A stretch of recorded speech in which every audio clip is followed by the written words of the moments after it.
देखते हैं ये क्वेश्चन जो कि दिया गया है। पहले और दूसरे मिश्र धातु में तांबे और सोने का अनुपात क्रमशः 3:4 और 2:5 है। पहली मिश्र धातु का 14 किलोग्राम दूसरे मिश्र धातु के 21 किलोग्राम के साथ मिलाया जाता है, तो नए मिश्रण में क्रमशः तांबे और सोने का अनुपात ज्ञात कीजिए। हम देखते हैं पहले मिश्र धातु में तांबा और सोना का अनुपात कितना है, 3:4 जो कि 7 के बराबर हो जाएगा। और किस अनुपात में मिलाना है हमें, 14 जो कि इससे कितना गुना है, 2 गुना। ठीक उसी प्रकार ये भी इससे 2 गुना 8 और ये इससे 2 गुना 6। और दूसरे में हमें 2 और 5 के अनुपात में, तो 7 इसको किस अनुपात में मिलाया जाता है, 21 के, जो कि इससे 3 गुना है 21। उसी प्रकार ये भी इससे 3 गुना 15 और ये इससे 3 गुना 6। अब हमें पूछा गया नए मिश्रण में क्रमशः तांबे और सोने का अनुपात। तो नए मिश्रण में तांबा और सोना का अनुपात क्या होगा, 6 और 6 12 क्या हो जाएगा तांबा, और 8 और 15 कितना 23 क्या हो जाएगा सोना। तो नए मिश्रण में तांबा और सोने का अनुपात क्या हो जाएगा, 12:23। ये होगा इसका आंसर। देखते हैं ये क्वेश्चन जिसमें दिया गया है रामानंद अपनी आय का 48% खाद पर, 25% मकान के किराए पर, 12% परिवहन पर और शेष आय का 60% बच्चों की शिक्षा पर व्यय करता है। तो उसके पास बची शेष आय उसकी आय की कितने प्रतिशत है। मान लेते हैं कि रामानंद के पास 100% है, ठीक है, उसमें से 48% खाद पर, ठीक, 25% मकान के किराए पर और 12% परिवहन पर, ठीक। तो उसका खर्च कितना हो गया, 40, 20, 60, 10, 70, 10, 80 यानी कि 85%, ठीक।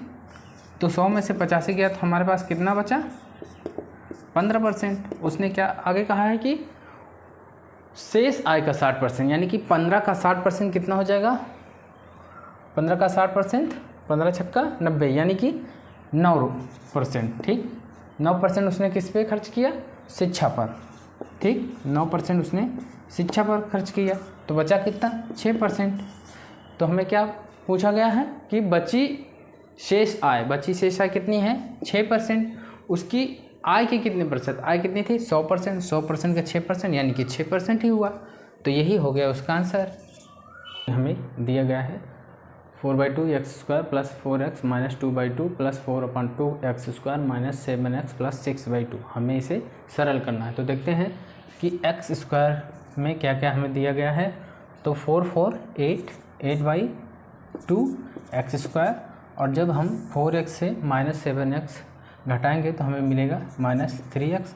और इसमें हम -1 और +6/2 को जब हम सॉल्व करेंगे तो क्या मिलेगा हमें, 6 - 2/2 यानी कि +2। और इसको हम सॉल्व करेंगे तो 4 यानी कि हमें क्या मिल गया, 4x² - 3x + 2। तो ये हो गया इसका आंसर। ये क्वेश्चन जो कि है 8 संख्याओं का औसत 59 है। यदि प्रत्येक संख्या में 7 की वृद्धि की जाए तो नया औसत ज्ञात कीजिए। यदि सभी संख्याओं में 7 की वृद्धि की जाए तो नया औसत भी 7 की वृद्धि के साथ कितना हो जाएगा, 66, ठीक है। डायरेक्ट औसत में 7 ऐड कर लेंगे। जैसे मान लो कि 4 व्यक्ति हैं, प्रत्येक के पास 5 आम हैं, तो उनके पास 20 आम हो गया और सबके पास बांट दिया जाए तो उनका औसत 5 मिल गया। ठीक उसी प्रकार अगर आम में 2 की वृद्धि की जाए और 4 व्यक्तियों में फिर 7-7 आम मिलने लगेगा तो 28 आम हो जाएगा। और 4 व्यक्तियों में बांटेंगे तो उनका औसत 7 हो जाएगा। तो हम यहाँ देख रहे हैं कि जब आम में 2 की वृद्धि किए तो औसत में भी 2 की वृद्धि हो गई। आइए देखते हैं ये क्वेश्चन जिसमें 7 अंकों की संख्या हमें दी गई है और 3 से ये विभाज्य है। तो a + b का अधिकतम मान हमें ज्ञात करना है। तो देखते हैं इसमें से क्या 3 से कट जाएगा। तो 3 से 3 कट जाएगा और बचेगा हमारे पास 8 2 10 7 17 और प्लस a + b, ये पूरा 3 से कटना चाहिए, ठीक है। तो a + b का अधिकतम मान लो हम 9 9 लेते हैं तो 18 हो गया। और 18 में जब हम इसको ऐड करते हैं तो 20 ये हो गया 10 10 20 और 8 7 15 यानी 35, 35 3 से नहीं कटेगा। ठीक उसी प्रकार से अब हम यहाँ 8 8 रखते हैं तो 8 8 क्या हो गया 16 और यहाँ 17 यानी 20 और 7 6 13 यानी कि 33, 33 3 से कट जाएगा तो हमें क्या मिल जाएगा a प्लस बी का मान 8 प्लस 8 यानी कि 16। ठीक है, तो हम a प्लस बी की जगह पे अगर हम 16 रख दें जो कि a प्लस बी का अधिकतम मान होगा तब यह संख्या पूरी तरह से विभाज्य हो जाएगी। तो हमारा आंसर क्या हो जाएगा 16। ठीक, क्वेश्चन जो कि दिया गया है त्रिभुज LMN में कोण LMN 67 डिग्री और कोण LNM 42 डिग्री है। यदि P त्रिभुज LMN का अंतः केंद्र है तो कोण MPN की माप ज्ञात कीजिए। ठीक है, तो हम देखते हैं, पहले त्रिभुज बना लेते हैं जो कि है LMN। इसमें हमें क्या दिया गया है LMN यानी M का मान हमें कितना दिया गया है 67 डिग्री और LNM यानी इसका मान हमें कितना दिया गया है 42 डिग्री। तो हमें सबसे पहले इसका मान निकालते हैं तो 6 4 10 और 7 2 9 यानी 109 डिग्री ये हो गया और 180 में से जब हम इसको घटाएंगे तो ये हमें कितना मिलेगा 71 डिग्री। ठीक है, 71 डिग्री।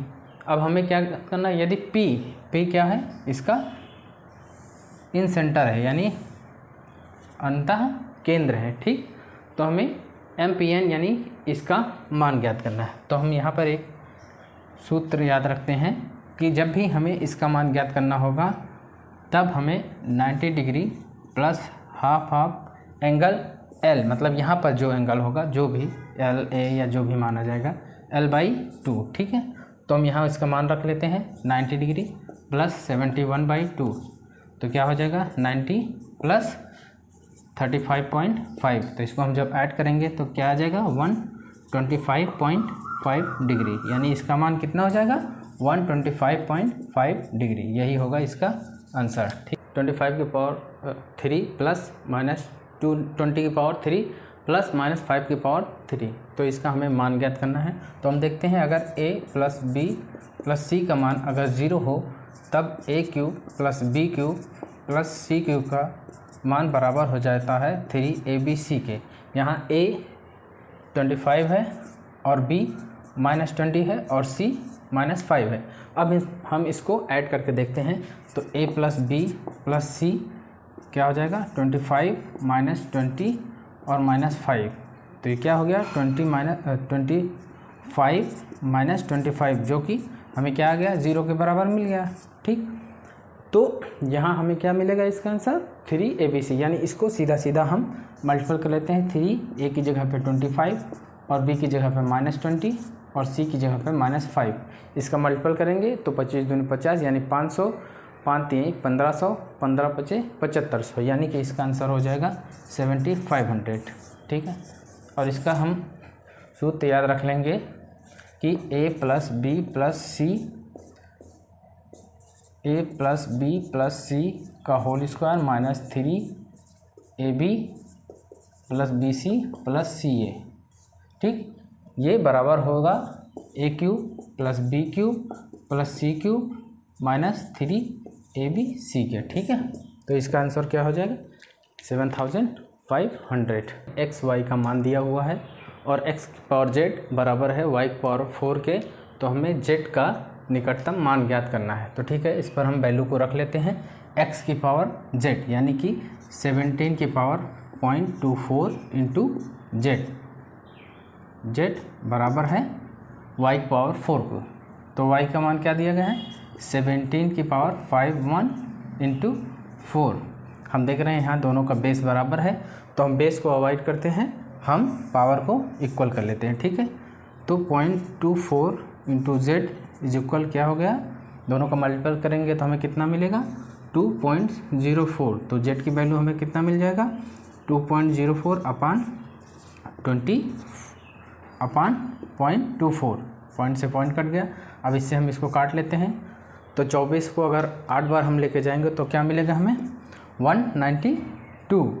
ठीक है, 192 और हमारे पास कितना बच गया 8 4 12। ठीक है, तो 0 बढ़ा के 120 हो जाएगा तो 24 पंचे 120। तो हमें z का मान क्या मिल जाएगा 8.5 जो कि z का मान हो जाएगा।